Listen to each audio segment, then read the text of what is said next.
नमस्कार, जय हिंद। कैसे हैं दोस्तों?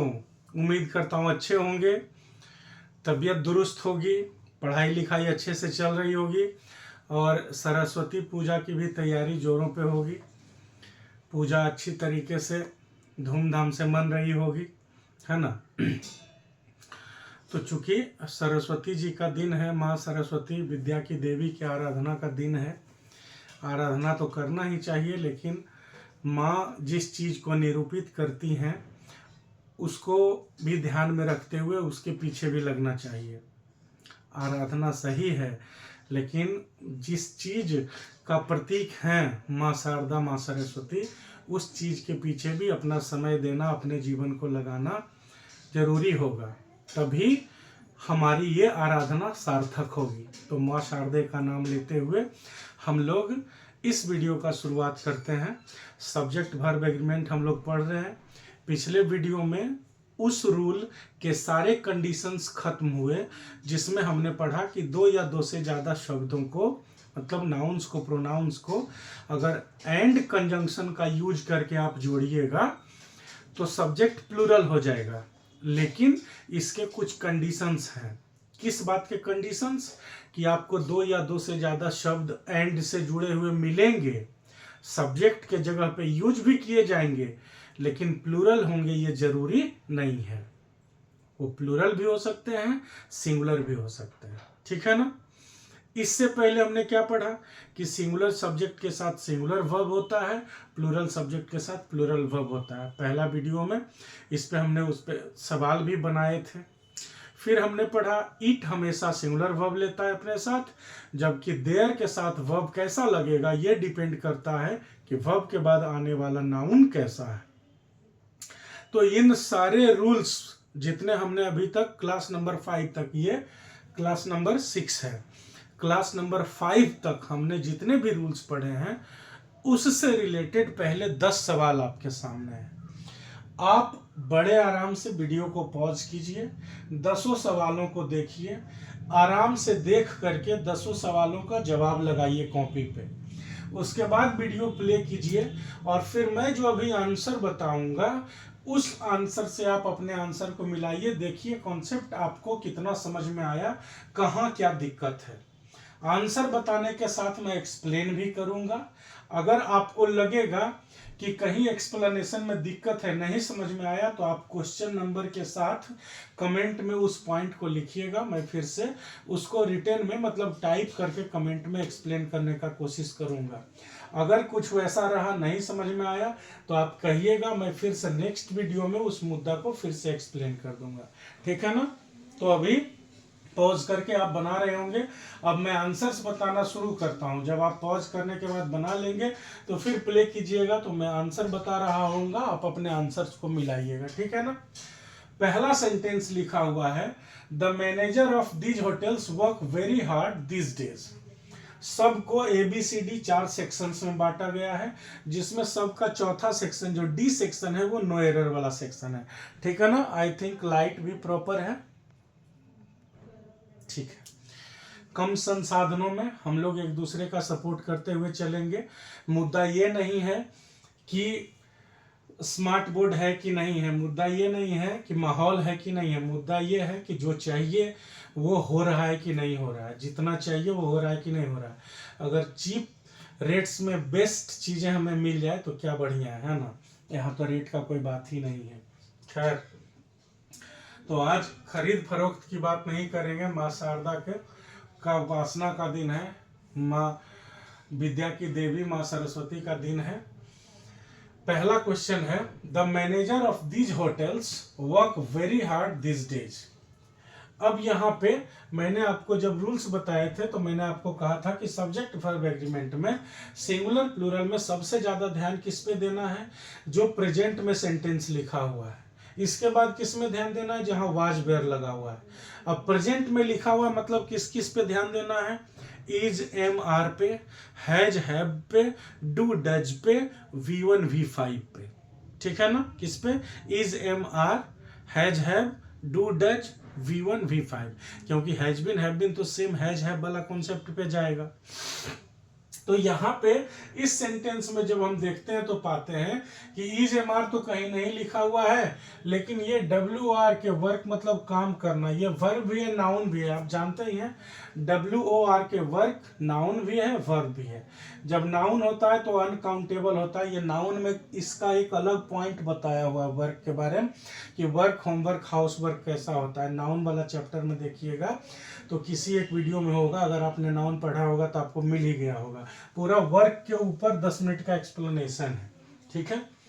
तो यहाँ पे ये जो वर्क है ये वर्ब है और बना हुआ क्या है V1। और हम जानते हैं कि V1 क्या होता है, प्लूरल। प्लूरल वर्ब को सिंगुलर कैसे बनाते हैं, उसमें एस या एस जोड़ के। तो वर्क के बाद हम पढ़ेंगे क्या लिखा हुआ है, वेरी हार्ड दिस डेज, मतलब आजकल बहुत कठिन क्या काम करता है। कौन, ये होटल्स काम करते हैं कि इस सारे होटल्स का मैनेजर। अब चतुराई देखिए क्या करता है कि लास्ट में यहाँ जो होटल्स लिखा हुआ है इसके बाद वर्क लिख दिया है। तो कई लोग क्या करते हैं जो बहुत ज्यादा प्रैक्टिस नहीं किए होते हैं या शुरुआत में होते हैं तो कोई बात नहीं है, लेकिन ऐसा होता है वो मैं बता रहा हूं कि ये जो होटल्स लिखा हुआ है प्लूरल, इसको देख के यहाँ पे देख लेते हैं कि होटल्स के हिसाब से तो प्लूरल वर्ब ही होगा, तो वर्क तो ठीक ही लिखा हुआ है, लेकिन गलती हो जाती है। सब्जेक्ट जो होगा वर्ब उसके हिसाब से होगा, न कि वर्क मतलब वर्ब के नजदीक जो लिखा हुआ उसके हिसाब से होगा। यहाँ पे पहचान कैसे करेंगे सब्जेक्ट का, तो लिखा हुआ है वर्क काम करता है कितना, वेरी हार्ड दिस डेज, मतलब आजकल बहुत कठिन, बहुत कठिन काम आजकल कौन करता है, होटल की होटल का मैनेजर। ऑब्वियसली वो जितने भी सारे होटल्स, दीज होटल्स लिखा हुआ है उसका मैनेजर। अब यहाँ पे मैनेजर सिंगुलर है इसलिए वर्ब कैसा होना चाहिए, सिंगुलर। यहाँ पे वर्ब क्या लिखा हुआ है, वर्ब प्लूरल लिखा हुआ है, इसलिए हम क्या करेंगे, ऑप्शन बी में टिक लगाएंगे। अब कहीं ऐसा आपके दिमाग में तो नहीं चल रहा है कि अच्छा एक बात बताइए, यहाँ पे वर्क लिखा हुआ है तो ये प्लूरल था तो इसी को प्लूरल क्यों नहीं बना दिए। तो इसमें क्या है, यहां सब्जेक्ट बढ़ाना पड़ता। सब्जेक्ट में क्या करते, मैनेजर्स कर देते, ये तो हमारे हिसाब से एक्स्ट्रा सब्जेक्ट हो गया। जैसे हम वर्ब को सिंगुलर प्लूरल करते तो पूरा सेंटेंस में कहीं कोई बदलाव नहीं होता, जितना होटल जितना मैनेजर है जो काम है वही रहता। लेकिन हम यहाँ पे मैनेजर्स कर दें तो मैनेजर एक से ज्यादा हो जाएगा, वो हम अपने मन से नहीं ना कर सकते हैं, एक मैनेजर है कि एक से ज्यादा मैनेजर है, ये नहीं कर सकते हैं। अब क्यों नहीं कर सकते हैं ये भी सुनिए। जब भी आप इस तरह का एरर वाला सवाल बनाइएगा तो हमेशा ध्यान रखिए कि जब ए सेक्शन पूरा सही हो, ग्रामेटिकली सही हो, तो बी सेक्शन ए के हिसाब से होना चाहिए। हमेशा इस तरह से बनाइएगा एरर। ए अगर अपने आप में सही है तो बी को ए के हिसाब से होना चाहिए। मतलब ए और बी में गड़बड़ी दिख रही है, किसी एक में सुधारने से सुधरेगा तो हम बी को सुधारेंगे, ए को नहीं सुधारेंगे, ध्यान रखिएगा। ए में भी सुधारने से सुधर जाए और बी में भी सुधारने से सुधर जाए तो हम अगला में सुधार करेंगे, पिछला में सुधार नहीं करेंगे, ध्यान रखिएगा। ये रूल होता है इस तरह से क्वेश्चन को बनाने का। तो यहाँ पे ए में सुधार नहीं करके हम बी में करेंगे। अब मान लीजिए कि ए और बी दोनों अपने आप में सही हो गया, तब क्या करेंगे, तब हमें देखना होगा कि सी ए और बी दोनों के हिसाब से होना चाहिए। मतलब ए के हिसाब से बी, ए और बी के हिसाब से सी, ए बी सी के हिसाब से D, A B C D के हिसाब से ई। जितना भी भाग में बटा हुआ रहेगा क्वेश्चन वो सारा इसी तरह से जाएगा, ठीक है। तो यहाँ पे सही ऑप्शन बी हो जाएगा। और गलत क्या है, यहाँ पे WOR के जो लिखा हुआ उसमें S लगना चाहिए था, वर्क्स होना चाहिए था, अब जाके ये सही हुआ, ठीक है। वर्क्स जब होगा तो ये V5 हो जाएगा। फिर दूसरा है, all the rooms in that hotel looks very beautiful. अब इसमें भी is, am are, was, where, has, have नहीं नजर आ रहा है, डू, डज नहीं नजर आ रहा है, लेकिन V5 नजर आ रहा है, लुक्स लिखा हुआ है ना। तो लुक्स के बाद हम देखेंगे क्या लिखा हुआ है, वेरी ब्यूटीफुल। वेरी ब्यूटीफुल क्या, कौन बहुत सुंदर है, बहुत सुंदर कौन है, होटल कि होटल के सारे रूम्स। होटल बहुत सुंदर है कि होटल के सारे रूम्स। किसके बारे में कहा जा रहा है, होटल के सारे रूम्स के बारे में कहा जा रहा है। तो जो जिसके बारे में ये वर्ब लगेगा वही ना सब्जेक्ट चलेगा। वेरी ब्यूटीफुल कौन दिखता है? होटल के सारे रूम। तो होटल के सारे रूम, ऑल द रूम्स जो है ये सब्जेक्ट बनेगा। ऑल द रूम्स लिखा हुआ है मैंने प्लूरल होगा, तो प्लूरल के साथ वर्ब क्या होगा? प्लूरल। मैंने लुक्स नहीं होगा, क्या होगा? लुक होगा। एस कट जाएगा, मैंने V5 नहीं होके V1 होगा। तो यहां भी सही क्या होगा? Option number B. ठीक है,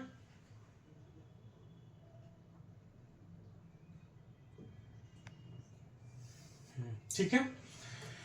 फिर क्या है? तीसरा क्वेश्चन है, there was at least 300 students in that hall. अब हमने क्या पढ़ा है कि देयर के बाद उसी नेचर का वर्ब होगा जैसा इधर नाउन या प्रोनाउन लग रहा होगा। तो कितने लोगों की बात इधर हो रही है? 300 विद्यार्थियों की। 300 विद्यार्थी सिंगुलर होंगे कि प्लूरल होंगे? ऑब्वियसली प्लूरल होंगे, इसलिए यहाँ पे देयर वाज नहीं होगा, वाज कट जाएगा, क्या होगा? देयर वर होगा। सही होगा ऑप्शन नंबर ए। ठीक है, ठीक है।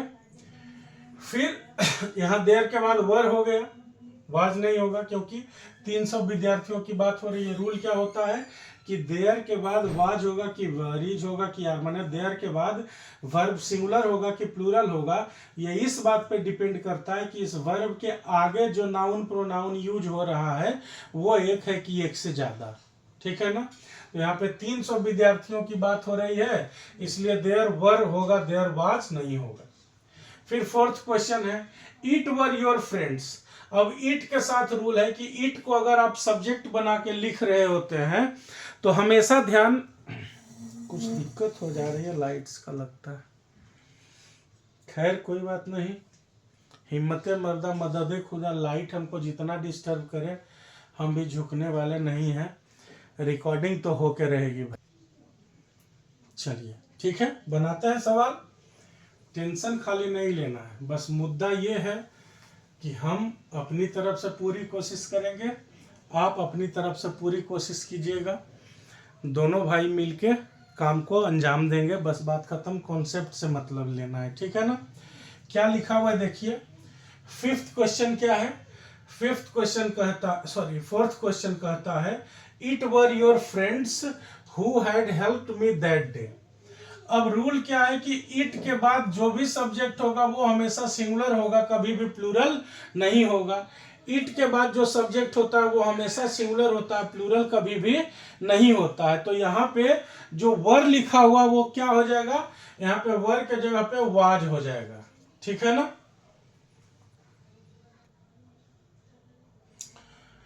हाँ, तो इट के बाद वर नहीं होगा, क्या होगा? वाज होगा हमेशा। इट के बाद वर्ब हमेशा सिंगुलर आएगा, बाद में जो नाउन प्रोनाउन है उस सिंगुलर रहे प्लूरल रहे उससे कोई लेना देना नहीं है। वर्ब इट के बाद हमेशा सिंगुलर होगा, तो ये जो वर यहाँ पे लिखा हुआ यहाँ पे वर नहीं होगा, क्या होगा? वाज होगा। फिर तो इसका आंसर क्या हो जाएगा? ए सही आंसर हो जाएगा। इसी तरह से इसका भी ए सही आंसर होगा। फिर फिफ्थ नंबर क्वेश्चन है, वो क्या कहता है? An old and a big house was sold by it's care taker. अब देखिए, ए और एन का यूज में क्या कहा गया था? आर्टिकल्स को गिनना है। ओल्ड से पहले एन लगा हुआ है तो एक पुराना, और बिग से पहले भी ए लगा हुआ है तो एक बड़ा, दो घर हो गया। अगर हम शुरुआत वाले सेंटेंस में ध्यान दें दोनों सेक्शन में, तो क्या पता चलता है? An old and a big house लिखा हुआ है, मतलब एक पुराना घर और एक बड़ा घर, दो घरों की बात हो गई। लेकिन आगे जब देखते हैं तो लिखा हुआ है क्या? वाज। उससे आगे देखते हैं तो लिखा हुआ है इट्स। अब यहाँ पे वाज को देख के जल्दीबाजी में कोई अगर टिक बी में मार के निकल जाए तो गलत हो जाएगा। क्यों? क्योंकि आप यहां तक तो देखा आपने कि an old and a big house लिखा हुआ है, तो भाई दो जगह आर्टिकल, एक एन हो गया एक ए हो गया, दो आर्टिकल हुए तो दोनों अलग अलग सब्जेक्ट हो गया एक पुराना घर और एक बड़ा घर। ये तो आपने समझ लिया। इसलिए जल्दीबाजी में आपने क्या देखा कि वाज नहीं होगा भाई, तो यहाँ पे वर लगा दो। लेकिन क्या है, वर लगा के जैसे ही निकलिएगा आप तो यहाँ पे वर का यूज होगा नहीं, यहाँ इट्स लिखा हुआ है। अब ये बी सेक्शन में वाज और सी सेक्शन का इट्स, ये दोनों क्या कहता है कि हमको तो लगा भाई कि सब्जेक्ट सिंगुलर है इसलिए हम वाज हैं और हम इट्स हैं। है ना। हम दोनों इसलिए आए हैं कि हमको लगा कि सब्जेक्ट सिंगुलर है। अब आप कह रहे हैं कि नहीं भाई देख लो सब्जेक्ट प्लूरल है, तो ये कह रहा है क्या क्वेश्चन कि ठीक है तो आप सुधार लीजिए। किसको सुधारिएगा? या तो ए को यहां से हटा दीजिए, तब खाली बी में सुधार के काम चल जाएगा, और नहीं तो वाज को वेयर करना पड़ेगा, इट्स को देयर करना पड़ेगा, THEIR वाला। अब मैं ये बताना चाहता हूं कॉन्सेप्ट किस बात पे होगा, ये ध्यान रखिए कि यहां पे मैंने ये डंडा लगाया था, यहां पे लगाया डंडा, तो ये ए जो लिखा हुआ है ये ए बी में आ गया है, आया है ना। अब ये वाला डंडा अगर हम यहां नहीं लगा के इधर बिग से पहले लगा देते, ठीक है ना, तब क्या होता कि यहां ए इस ए सेक्शन में आ जाता। अभी भी इसमें उत्तर में गलती नहीं होगा, मैं पहले के हिसाब से जो आपने देखा है वो मैं बता देता हूं, फिर मैं बताता हूं। यहां पे डंडा लगा दिया, तो आप अगर बी में टिक लगाते हैं, ठीक है ना, बी में टिक लगाना आपका सही कहलाएगा, क्लिक कर दीजिएगा, एग्जाम में तो आप जीत हासिल करके आ गए।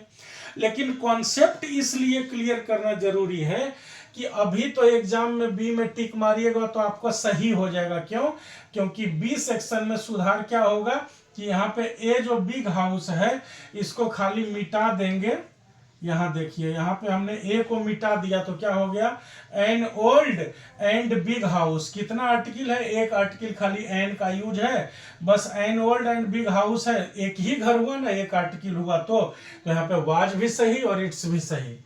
लेकिन अगर आपका कॉन्सेप्ट ये वाला क्लियर नहीं है कि भाई यहाँ पे ए था तो यहाँ पे वाज गलत है, अगर आपके नजर में ये गलत है, वाज गलत है, तो आप गलत हैं। क्यों? क्या होगा कि अगर ये इस तरह से दे दे, है ना, एंड ए यहां लिखे और यहां डंडा लगा दे। अब अगर ये कॉन्सेप्ट आपका है कि यहां पे ए लगा हुआ है तो वाज नहीं वेयर होना चाहिए, तो यहां वाज को काट के वेयर बना के अब अगर बी में आप टिक मारते तो आप गलत हो जाइएगा। क्योंकि सुधार क्या होगा, यहां वाज और इट्स दोनों में तो सुधार नहीं ना करना है, करना तो किसी एक में है, बी और सी दोनों में तो करेंगे नहीं, तो यहां ए को मिटा देंगे हम, बस सुधर गया, हो गया पूरा सेंटेंस सही। तो अगर ए यहां पे लिखा हुआ रहता तब यहां वाला कॉन्सेप्ट तो आपका गलत हो जाता ना।